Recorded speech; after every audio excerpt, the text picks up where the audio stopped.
Всем привет! Это новое видео канала Crypto.ru. Сегодня мы расскажем о том, как придумывают и разрабатывают криптовалюты, а также сколько денег необходимо для создания собственного блокчейна и что важно учитывать для его успеха. С этим познавательным материалом на нашем сайте за год познакомились несколько тысяч читателей. Ссылку на статью можно найти в описании под видео.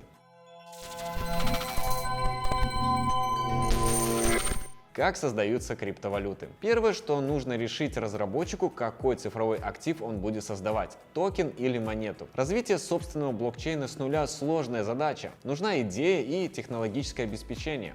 А также необходимо дать пользователям стимул и возможность использовать цифровые деньги. И вдобавок организовывать удобный перевод в уже существующие цепочки. На это могут уйти годы. Альтернативный вариант – использовать ранее созданный блокчейн, который уже заручился доверием сообщества. Например, Ethereum или Solana. В этом и заключается главное отличие. Криптомонеты – это активы с собственной уникальной сетью, а токены действуют в блокчейнах на основе чужих разработок. Сложный этап создания криптовалюты – техническая реализация.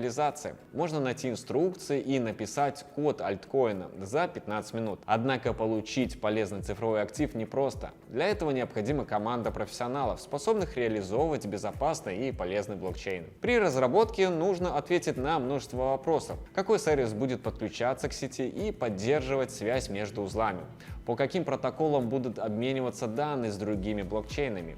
Ведь нужно обеспечить высокую скорость и безопасность для передачи информации. Как будут шифроваться транзакции и происходить создание цепочки из блоков реальности? По какому алгоритму будет доказана надежность и децентрализация всей системы? Другим важным этапом становится разработка экономической ценности. В криптомире это называется токеномикой проекта. Получить доверие сообщества возможно только озвучив убедительную идею и точные цифры. Среди них количество в новом блокчейне собственных монет, способы, которыми они будут выплачиваться, сразу вся эмиссия или частями, нужно ли ее добывать с помощью майнинга, продумать инструменты, сдерживающие инфляцию, например, сжигание токенов в сети, которые повысят цены оставшихся активов. Почему так важно доверие сообщества? Индустрия цифровых денег все еще не в полной мере понятна пользователям. Даже используя криптовалюту, многие не понимают, как именно работает технология. Крепкое сообщество, поддерживающее криптостартап, становится его движущей силой. Именно они начинают первыми пользоваться новой криптовалютой и продвигать ее публике. Важно уделять время тому, что люди говорят о проекте. А команде предстоит отвечать на вопросы и поддерживать интерес и доверие. Чаще всего общение происходит в соцсетях. Еще один важный аспект при разработке блокчейна.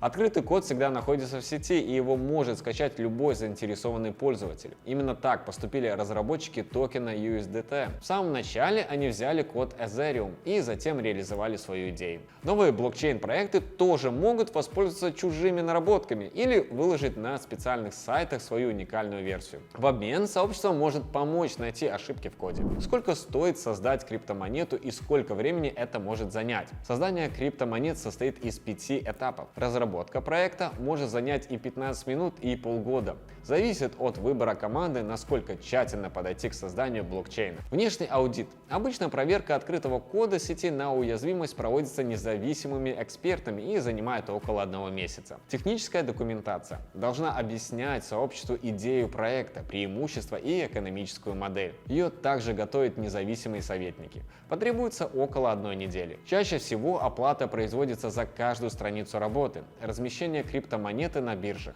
Общение с представителями торговых площадок занимает 1-2 недели. Стоимость листинга от $5000. Продвижение – самая дорогостоящая часть проекта. В целом, данный этап не ограничен по времени и требует регулярных денежных вливаний. Стартапы нередко затрачивают по $10 000 еженедельно, поэтому команде приходится искать инвесторов разными способами. Например, проводить ICO.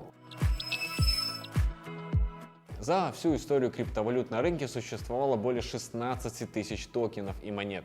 И теперь понятно, почему некоторые из этих проектов не стали успешными. Обязательно посмотрите наше видео про доверительное управление. В нем мы рассказываем, как капитал из криптовалют может приносить доход без вашего участия и какие существуют виды его организации. А на этом все. Поделитесь в комментариях вашими историями о криптоэтапах, которые не оправдали ожидания и не смогли добиться успеха. Всем пока и до новых встреч!